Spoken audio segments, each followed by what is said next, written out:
नमस्कार, मैं डॉक्टर अजीत सिंह संजीवनी रिसर्च में आप सभी का स्वागत करते हैं। दोस्तों, इस आयुर्वेदिक औषधि श्रृंखला के अंतर्गत हम हमेशा कुछ न कुछ ऐसे औषधियों को लाते हैं जो आपके आसपास वातावरण में स्वतः उगता है, लेकिन हमें जानकारी न होने के नाते हम उसकी उपयोगिता या उसके यूज करने के तरीके या उसका लाभ हम नहीं ले पाते। हमारा जो उद्देश्य है इस चैनल के माध्यम से कि हमारे आसपास उगी हुई वनस्पतियाँ जो अत्यंत गुणकारी होती हैं, लेकिन सही जानकारी न होने के नाते हम उस पर अनभिज्ञ रहते हैं।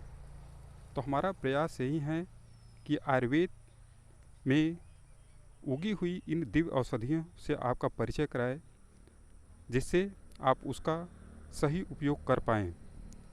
हमारे देश में आज एक ऐसी बीमारी जो एक महामारी का रूप लेती चली जा रही है, जो एक विकट समस्या बनती चली जा रही है, शुगर, डायबिटीज।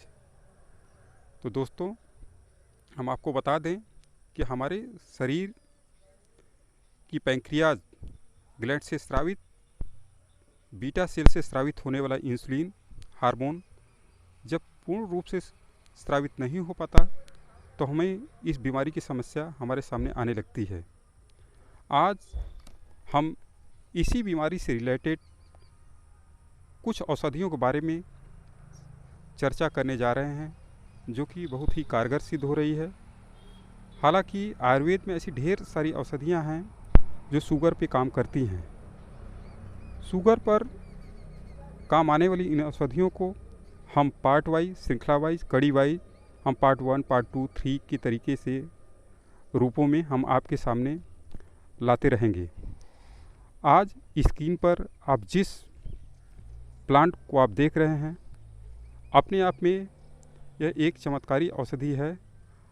यह पूरे भारत में यह औषधि पाया जाता है। हमारे हर गांव, आसपास, पेड़ों के नीचे ऐसे ढेर सारे स्थानों पर औषधि पाई जाती है, लेकिन हमें इसकी उपयोगिता न होने के नाते हम इसके महत्व को समझ नहीं पाते। जी हाँ, यह एक ऐसा ही पौधा है जिसे हम मयूर शिखा के नाम से भी जानते हैं, भटेश के नाम से जानते हैं, भटवार के नाम से जानते हैं और भाटा के नाम से भी जानते हैं। कई प्रांतों में इसके कई नाम हैं। यह पौधा एक प्रकार से जंगली ही पौधा होता है।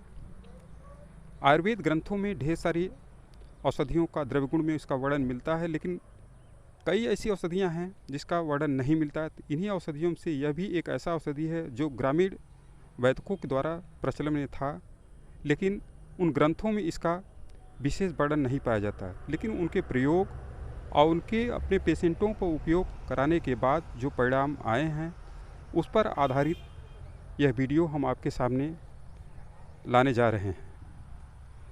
इस पौधे की जो पत्तियां होती हैं वो पान के आकार की होती हैं, लेकिन दंतुर, उसके जो किनारे होते हैं वो दंतुर होते हैं। यह लगभग 6 से 7 फीट ऊंचा होता है। इसमें 2 रंग के पुष्प होते हैं, सफ़ेद व गुलाबी। लेकिन इस वक्त इस पौधे में फूल तो नहीं खिले हैं। इसके फूल खिलने का जो समय होता है वो बसंत पंचमी से लेकर के ग्रीष्म ऋतु आने लगता है। मार्च महीने के बाद से इसमें फूल आने लगते हैं।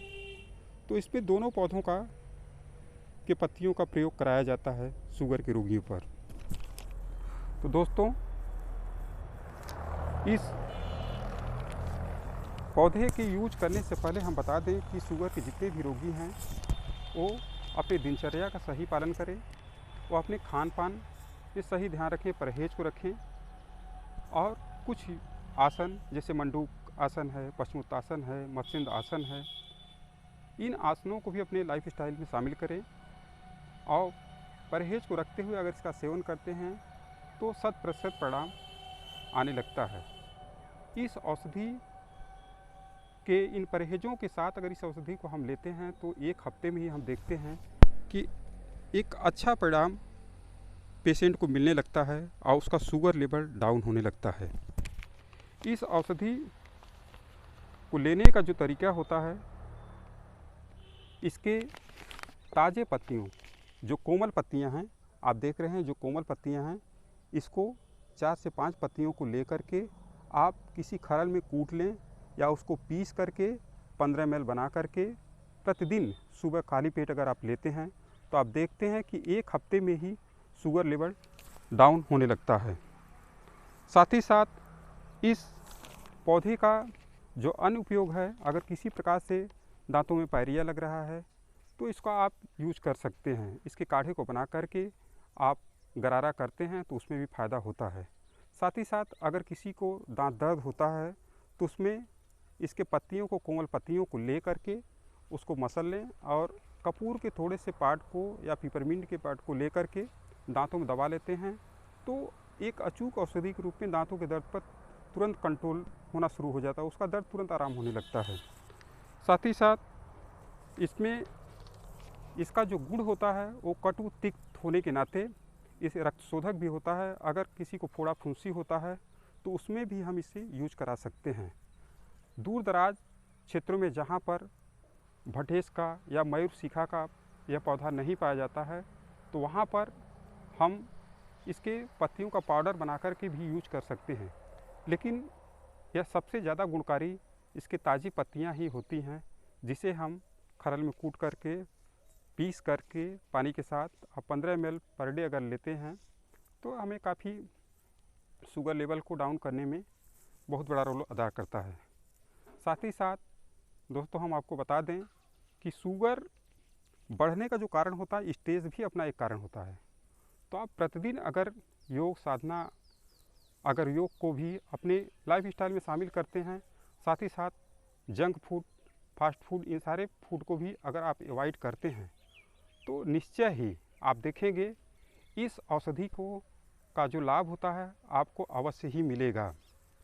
साथ ही साथ हम आपको बता दें कि इस चैनल के माध्यम से हम शुगर की ढेर सारी औषधियाँ हैं, उन्हीं श्रृंखलाओं को हम आपको शुरुआत करेंगे।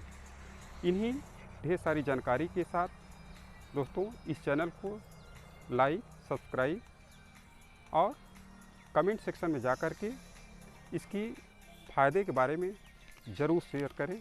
Thank you.